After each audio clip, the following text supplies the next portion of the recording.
Have you ever felt like you have lost control? Do you know how to get that control back?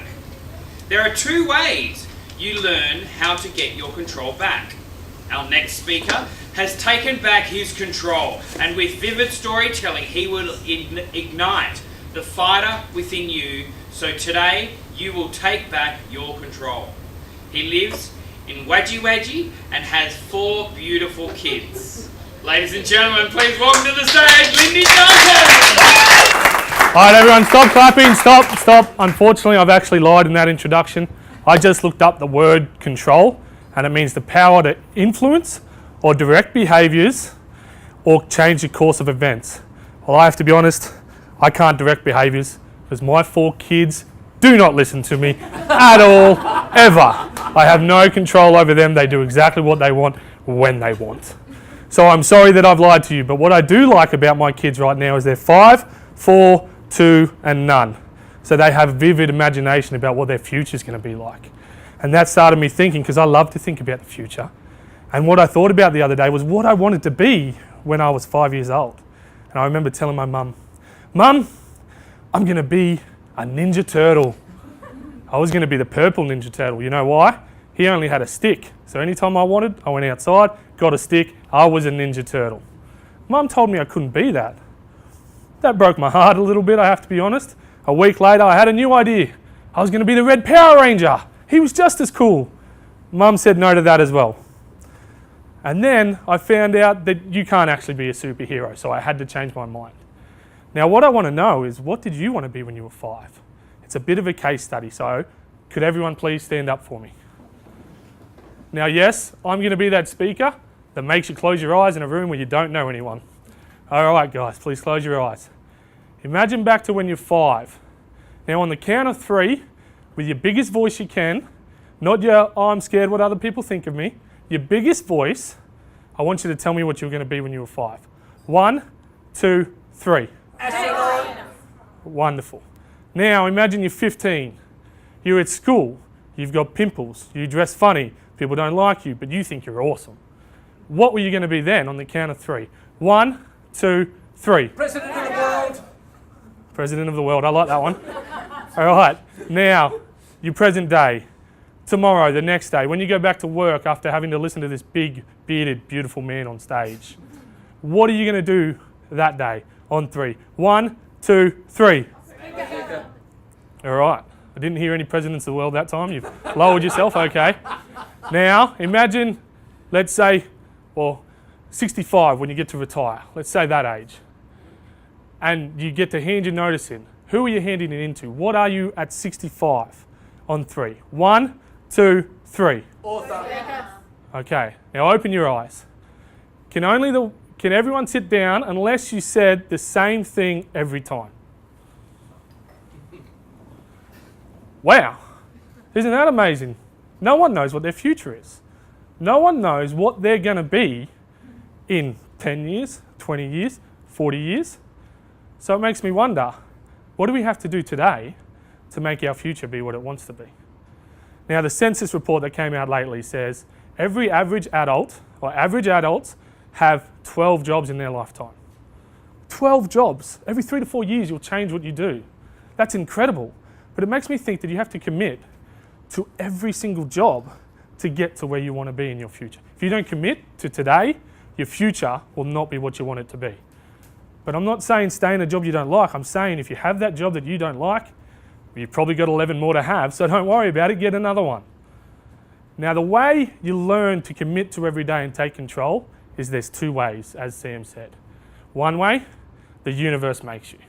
Get a medical problem, financial difficulty that you didn't cause, a recession. Or there's another way. You make mistakes. You make a lot of them and you have to learn from them. Now I'm going to tell you both stories. One story is my dear friend Miles. The other story is me and my mistakes. Let's begin with Miles. I met him at 14. He's a dear friend now, but at 14, first day of school for both of us in year 10, and I'm walking through the hall and he's a skinny, very skinny, white, pale fella, and he walks up to me and goes, "Hey mate, I'm Tumor Boy." I kind of jump back, what do you mean you're tumour boy? I don't fully understand. So, well, my name's Miles, but I have neurofibromatosis 2, which means I have tumours growing up and down my spine, and I will do for the rest of my life. And I thought, just then and there, I'm like, wow, he really knows what he has. He knows who he is. And this made him have to commit to today every single day, because the future was not obvious for him. He did not have a certainty of tomorrow. So that was in year 10. He lived his life. And in year 11, one of his major surgeries that he had to have went wrong. On the base of the spine, cut a nerve, and he had a lazy eye. He lost his left eyesight without any knowledge at all. And then he sat us down one day in year 12 and he said, guys, we were all a group together. Next year, I'm going to be deaf from a surgery. You can imagine all of us. We all took it so hard. And then he was smiling and he said, it's all right, bud, because now I don't have to listen to you. I don't have to listen to what you have to say. And as a group, we were collectively, how can you be like that? And he said, what other way is there to be? I only have what's coming. I have to commit to today. I'm going to be deaf. He went off and learned sign language in a year and could do it fluently. He did become deaf in his second year of year 12. And I remember 2 weeks before that, for an entire week, all we did was listen to music. His favourite music, Red Hot Chili Peppers. He loved it. And that's all we did, and we watched movies. And the actual week before that surgery, he came up to me, and I didn't understand it then. And he just said, Lyndon, imagine if all the people only lived for today. Now, I don't know if you know what the song that is, but you'll find it out later. But it really struck a chord with me. Now, he kept on living. He had that surgery. He went deaf. But then he went to uni as a deaf guy with no eyesight on one left side. And he passed. And he became an architect after 7 years of doing uni. But in the middle of that, another surgery went wrong. And he lost all ability to walk and talk. But 6 months they gave him. They said, you can fight this and you can beat it in 6 months. So for every single day for that 6 months, he fought. He beat it. He kept on moving. And then he went back to uni and finished his degree. Now, personally, I don't think I have that determination. I think people that get that have special determination because he never whinged. It's an amazing thing. He never, ever whinged. Now, unfortunately for him, it's about a month and 10 days now, he passed away. And I remember this song playing at his funeral. And basically, it was one of the songs we listened to together all the time.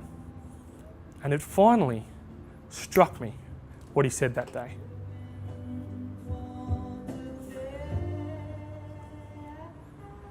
So now, this song's ingrained in me because I remember picking his coffin up, his brother next to me, and we're walking out. And all I could think about was how he taught me to commit to today. How he taught me that there's no future. No, there is a future if you commit to today. He taught me that. And you know, the next day after his funeral, I had a conversation with my now mentor. And that got me on this path. Because Miles always told me I had a story and I had ability to story tell. And I never believed him. But it took him passing away for me to finally go, I do have that. I will commit to today. I will stand in front of people and tell them all about today.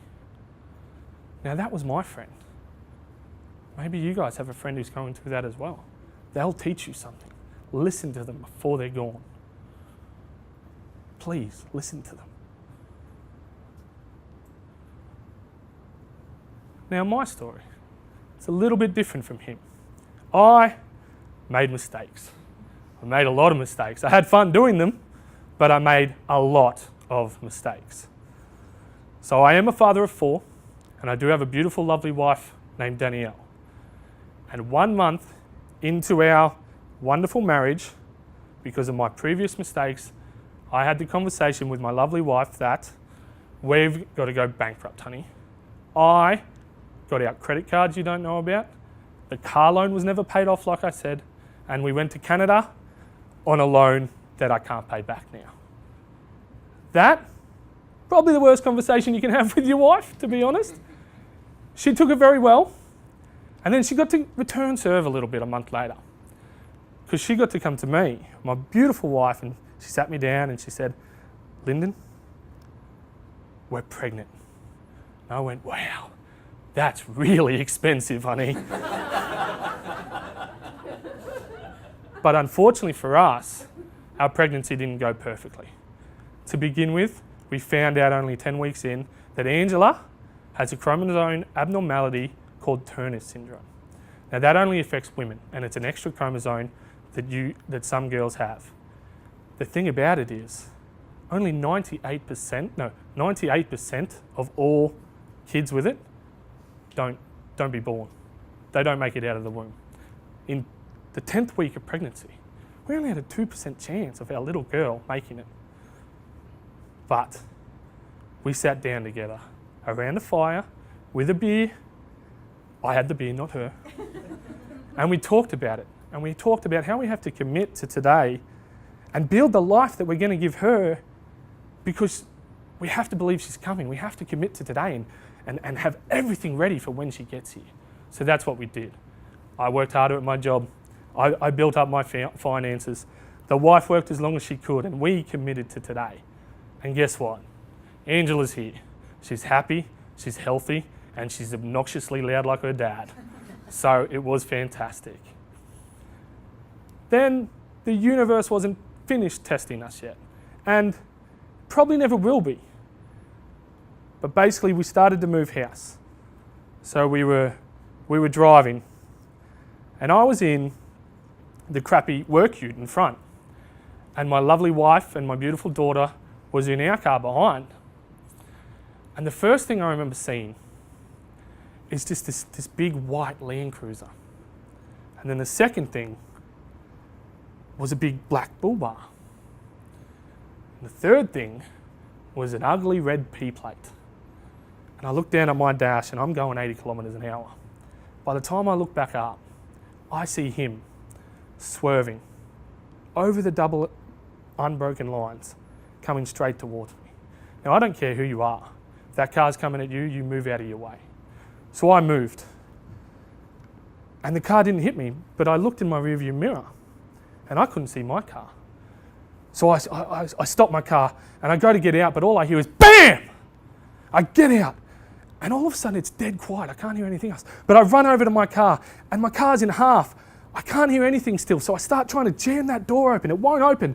And then Angela starts screaming, like that blood-curdling scream that you get from a little girl. And I'm just jamming it. I can't get open, so I run around the other side. I get in the car.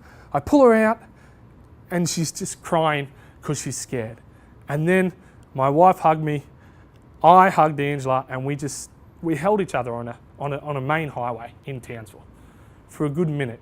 Then the ambulance got there, and everything was fine. What I didn't tell you was Danny was pregnant again in that crash.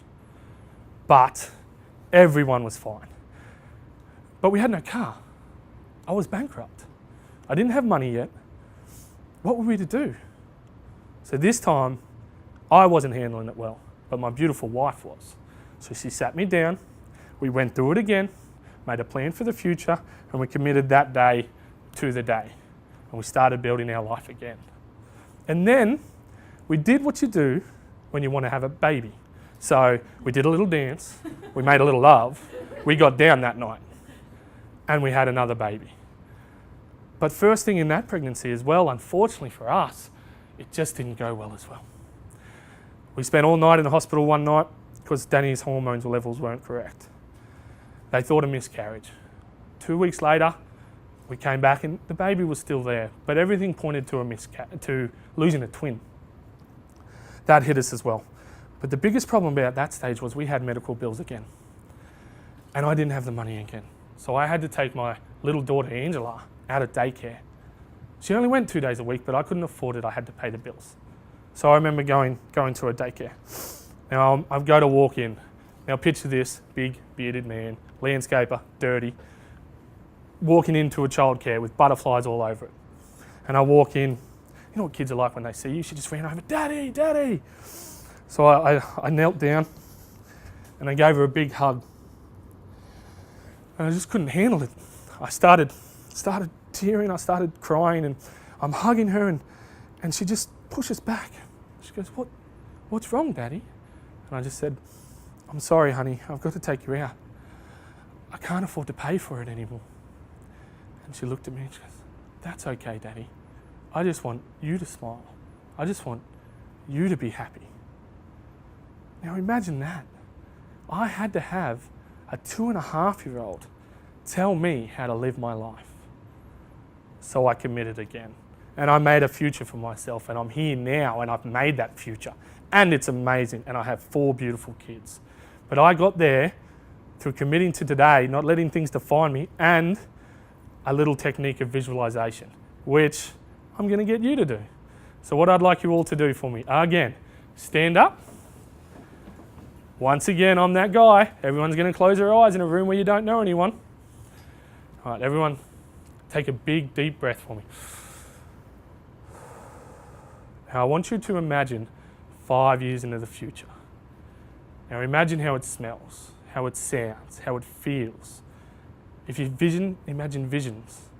But imagine you haven't committed to today, haven't done your best at your job, haven't done what you love, haven't followed your heart, and haven't done everything necessary to make tomorrow better than today. Now, look into a mirror. Imagine your 5-year-old self looking back at you.